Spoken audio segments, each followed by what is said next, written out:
অন্ধ্রপ্রদেশের বাসে আগুন লাগার ঘটনায় নিহত 20, দুর্ঘটনায় নিহত বাইক চালক মদ্যপ অবস্থায় ছিল। মদ্যপ চালকের কারণেই বাস দুর্ঘটনা। ভিএস সজ্জনার মদ্যপ অবস্থায় সন্ত্রাসবাদীদের সঙ্গে তুলনা পুলিশ কমিশনার সজ্জনার।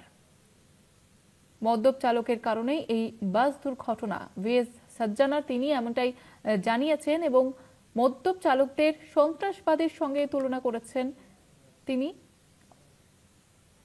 মধ্যপ্রদেশের যে দুর্ঘটনা ঘটে, অন্ধ্রপ্রদেশে যে বাসে দুর্ঘটনা, বাসে আগুন লাগানোর ঘটনা, সেই ঘটনায় নিহত 20 জন। দুর্ঘটনায় নিহত এবং বাইক চালক মদ্যপ অবস্থায় ছিল। মদ্যপ অবস্থায় থাকার কারণে এই বাস দুর্ঘটনাটি ঘটেছে। আমাদের সঙ্গে টেলিফোন লাইনে রয়েছে আমাদের প্রতিনিধি তনুকা দাস। তনুকা, দেখো, অন্ধ্রপ্রদেশের কন্নুর জেলার যে বাসের অগ্নিকাণ্ডের কথা, বাস দুর্ঘটনার কথা আমরা আগেই জেনেছিলাম। সেই একটি প্রাইভেট প্লেস যেটা চিন্নরেকুর এলাকা থেকে একটি বাইকের সঙ্গে ধাক্কা খায় আর মুহূর্তের মধ্যে আগুনে পুড়ে যায় পুরো বাসটি। বাসটিতে প্রায় 40 জন যাত্রী ছিলেন। ঘটনায় এখনো পর্যন্ত 20 জন মৃত্যু হয়েছে বলে জানা গেছে। নিহতদের মধ্যে বাইকের আরোহীও রয়েছেন বলে জানা যায়।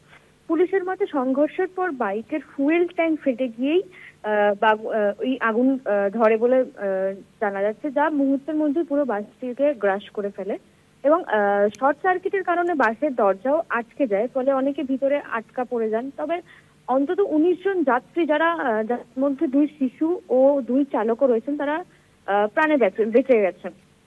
পুলিশ কমিশনার ভিএস সজ্জনার জানিয়েছেন যে বাইকের চালক মদ্যপ অবস্থায় ছিলেন। তার কথা, মদ্যপ চালককে সন্ত্রাসবাদীর সঙ্গে তুলনা করা যায়, কারণ তারা নিরীহ প্রাণ কেড়ে নেয়, এমনই বলেছেন পুলিশ কমিশনার ভিএস সজ্জনার। বাসটি কারাবি ট্রাভেলার্স কোম্পানি ছিল এবং দমকল ও পুলিশ ঘটনাস্থল থেকে উদ্ধার চালিয়ে এই 19 জন যাত্রীকে বাঁচায়। ধন্যবাদ জানাবো তনুকা।